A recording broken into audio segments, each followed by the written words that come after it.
Hi guys, so this is my first attempt at a YouTube video, and I thought that I would record my attempts to get it right, because that's my backdrop.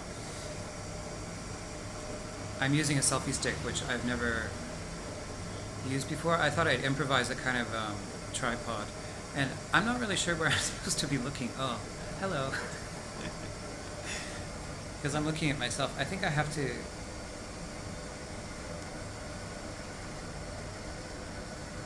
Yeah, this is a lot harder than it looks. I watch a lot of YouTube videos and I think they look really fun. And then these girls that I watch make it look so easy. You know, they have their little backdrop and they can speak without saying all the time. But I think that they edit it out also because I can see like jump shots from when they're talking. And this looks like it was done by a 5-year-old, definitely. Anyway, basically, I wanted to start a channel. I have a channel actually, but I think there's like 2 videos from like 15 years ago, maybe, of me dancing at an Indian wedding, and I never really did a channel while I was living in India because I didn't really. I guess I never really felt the need, but and also I was embarrassed. I knew that all my friends would see it, and now I, I'm 41 and I don't really care anymore about being embarrassed, I think. And so now I'm in Bangkok, Thailand, actually, and that's why the background is sort of Thailand themed. And I wonder why it's doing that wavy thing. Is that because I waved? Huh.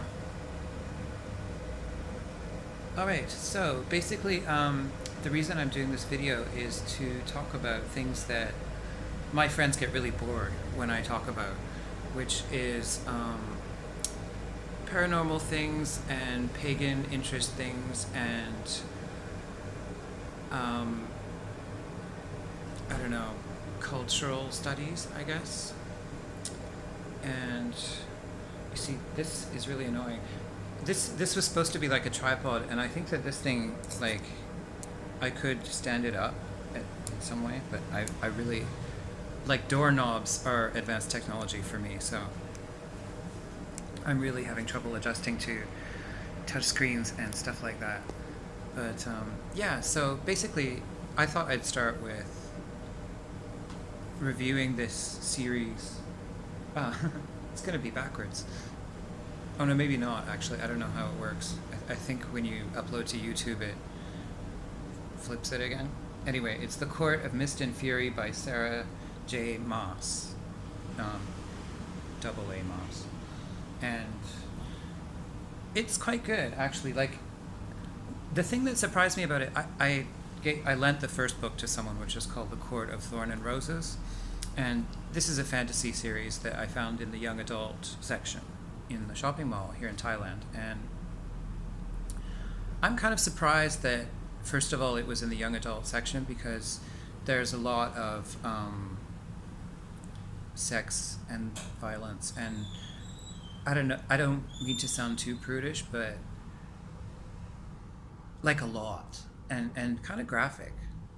So I thought that that was a little bit surprising. I think I would have moved it to this sci-fi fantasy section if I was in charge of the shop.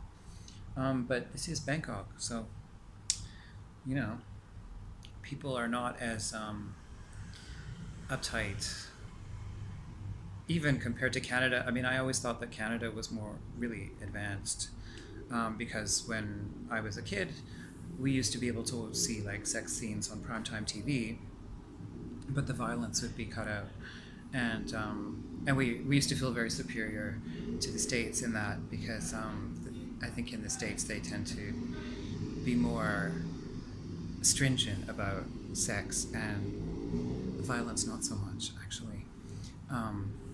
Anyway, so digressing a lot here. So this series, I am enjoying it a lot actually. It's about fairy kingdom and fairy abductions. and which is a topic I'm fairly familiar with. It's funny how much has been written in the fantasy genre about fairies and elves, considering how little has been written in mythology, like traditional mythology. Like there, I mean, there's Irish mythology, but it's sort of like written by, I think, monks or just people who were contemporary of medieval monks, and there isn't really like a pre-Christian Irish mythology tradition. Um, yeah, I think that I'm going to be saying a lot, and I don't have a video editor because I'm recording all this on an Android because I refuse to get an iPhone, and I just try to avoid big corporate purchases, especially ones as big as Apple. I don't go to McDonald's. I don't like to do anything like that. And I'm rambling again. So anyway, what else did I want to say about this series? I was impressed that Sarah J. Maas knew the Gaelic, the Welsh Gaelic word for Beltane, which is May Day, May 1st, which is something that most pagans know the name Beltane, but not many would know Calan Mai, which is the Welsh name for it. And so there's little details in that that I kind of reveal to me that she researched it a lot. Whereas you might think when you first start reading that it's a kind of teeny bopper approach to mythology, to Irish fairy mythology, I guess. And actually, I don't know that it's Irish. It seems to be more Welsh, honestly. But all if you don't know like all the Celtic religions, I say Celtic because I'm Canadian. I don't. Or I think it's a Canadian thing. Anyway, um, you all the Celtic traditions have fairies in them, basically in some form or other, whether it's English, Welsh, Irish,